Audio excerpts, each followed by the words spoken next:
I'm halfway through Levette's video. I only watched like 7 minutes before I made that video I made this morning, but I'm listening to the other portion. I want to talk a little bit about the upside down nature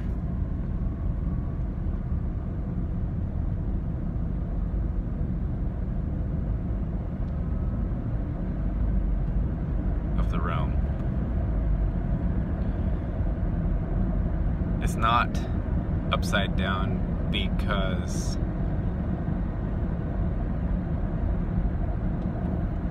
wars happen, because energy is harvested,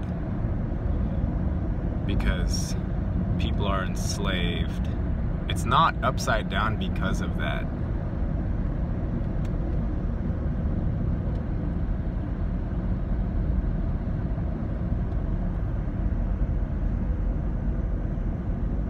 That's like another trick.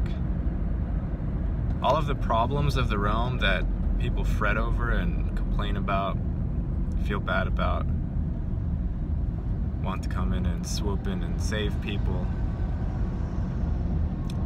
that's not what the upside down nature of the realm is. That's rabbit holes. They don't get fixed by running after bad guys and trying to bring them to trial.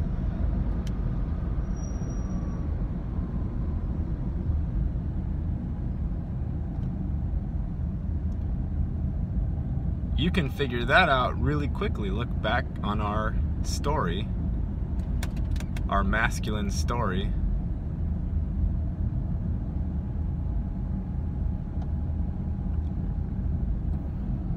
Have not people been brought to trial and punished?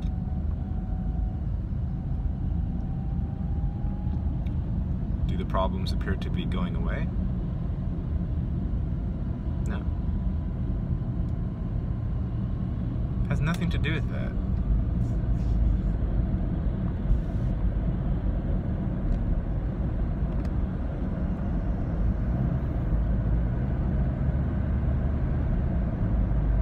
That's surface level. Yes, it points at something, but that's not the problem.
There isn't actually a problem, but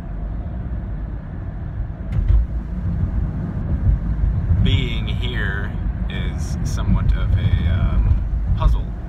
It's perplexing to people. So if you say it's a problem, it's more like you're presented with a Rubik's Cube and all of the stickers have been swapped around. So even if you knew how to solve the Rubik's Cube, you would never. You'd have to figure out how to put the stickers back on the correct squares first. And how would you do that with a Rubik's Cube? Would you try to arrange them back to previous patterns you saw right before you solved it? and then try and solve it? No.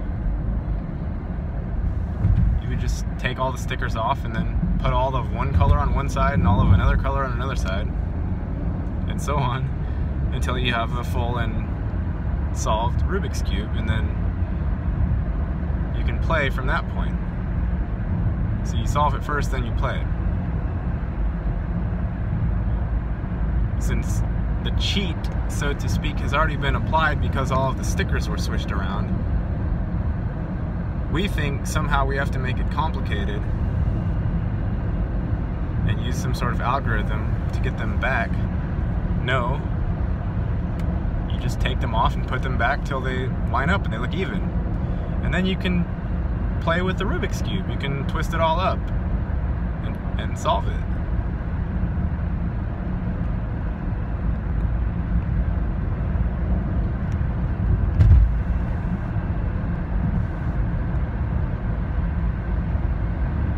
It's simpler always than any sort of formula. It's simpler than any sort of plan. Always has been.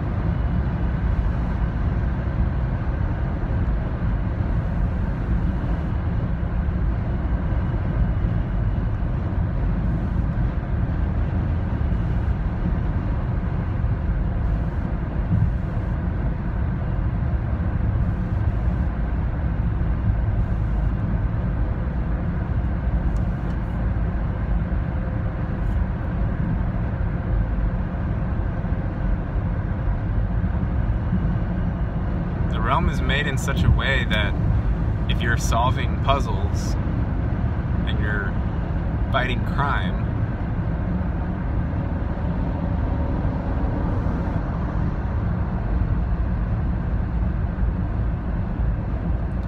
and you're talking about past timelines and past incarnations and upcoming ages and so on and so forth, the realm produces those for you as you think about them and as you talk about them.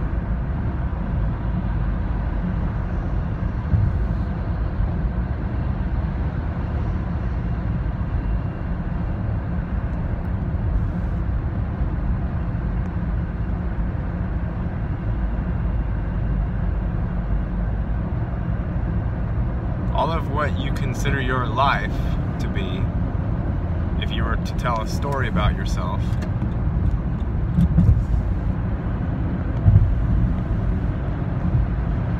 %99 of it, not all of it, 99% you would be talking about theoretical situations, theoretical people,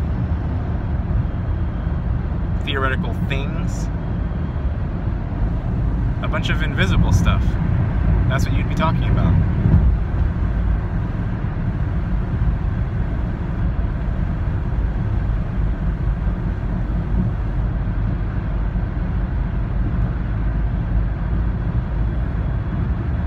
I can do it right now. What's my life? Well, I was born in Fresno. Am I in Fresno? Nope. Theoretical. I lived on a street called Rosemead. Am I on Rosemead Street right now? No. Theoretical.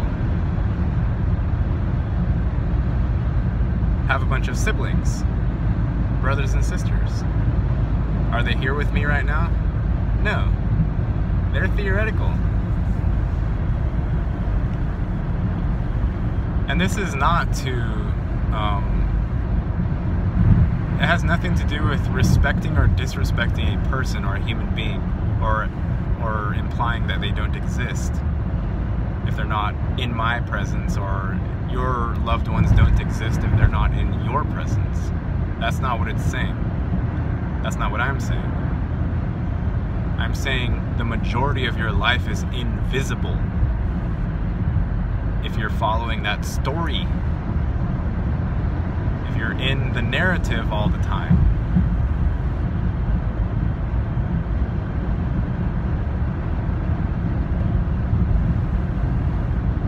And what does that mean for you?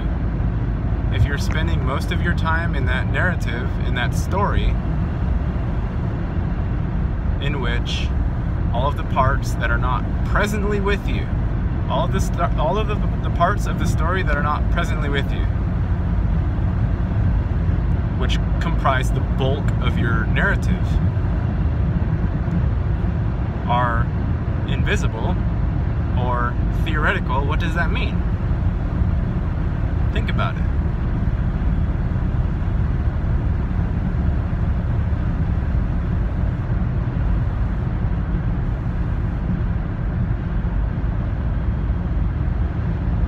That means your life, as long as you're living in that mode, i.e. thinking along the storyline, thinking along the narrative, that means your life is predominantly mental.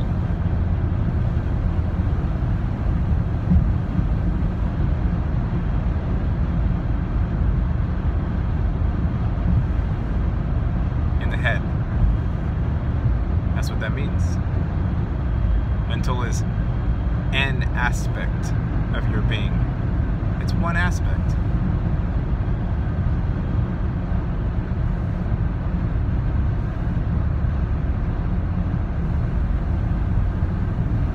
Govern mental.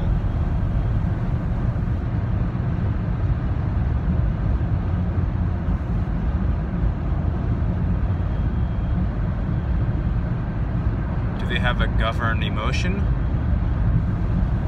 No. Do they have a govern physical? No. They have a government. Because that's where everybody's living.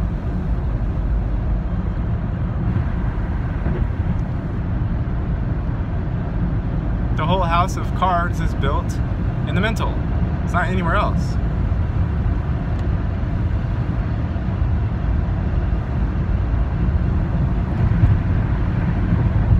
That's why language, written language,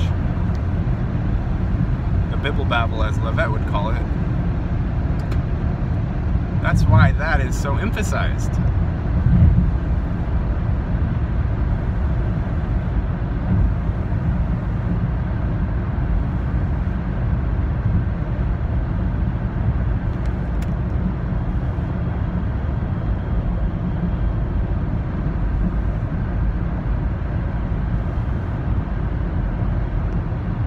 So your story, your narrative, as long as you're living by that, for the most of your present moment as it meanders along, you're living in one portion of your being, that portion being mental.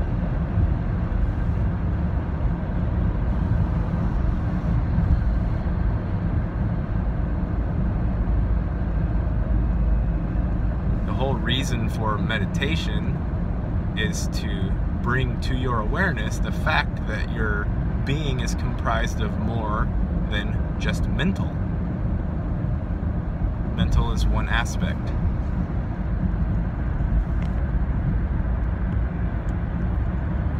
Mental is the only part of you that can be tracked and recorded, quantified.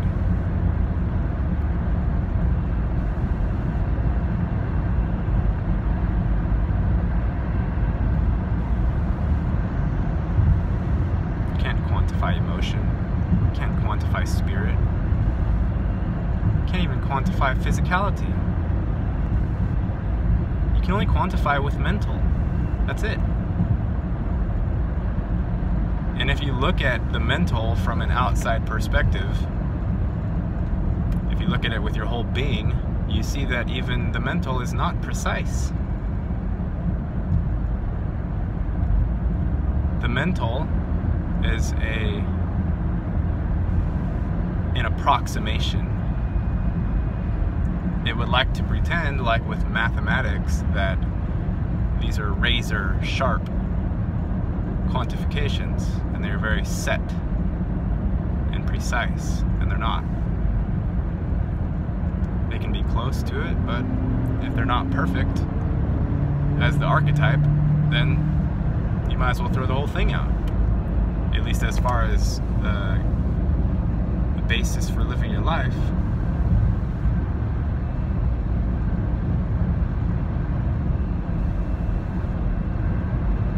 and then of course, once you release yourself from the mental prison, then you find that quantification was never needed in the first place.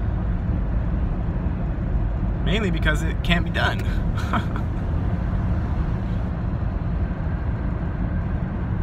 Can't be done. And then you come to understand what forgiveness means. Forgiveness means that you're forgiving yourself for pretending that the existence could be quantified and predicted. The governing bodies, the mental governance system, as it's happening now, very evidently, like in cities like San Francisco, which are governed by, attempted to be governed by the mental facilities, i.e. rules, predictions, regulations. You can see it doesn't do anything whatsoever. As far as improving the situation, if degradation and decline and urine in the streets and needles everywhere, people shitting in broad daylight,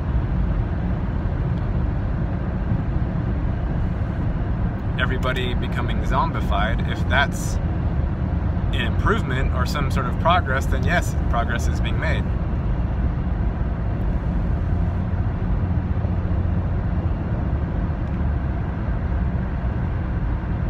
Because the mental knife is not as sharp as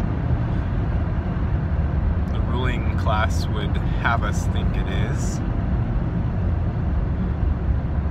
it falls apart.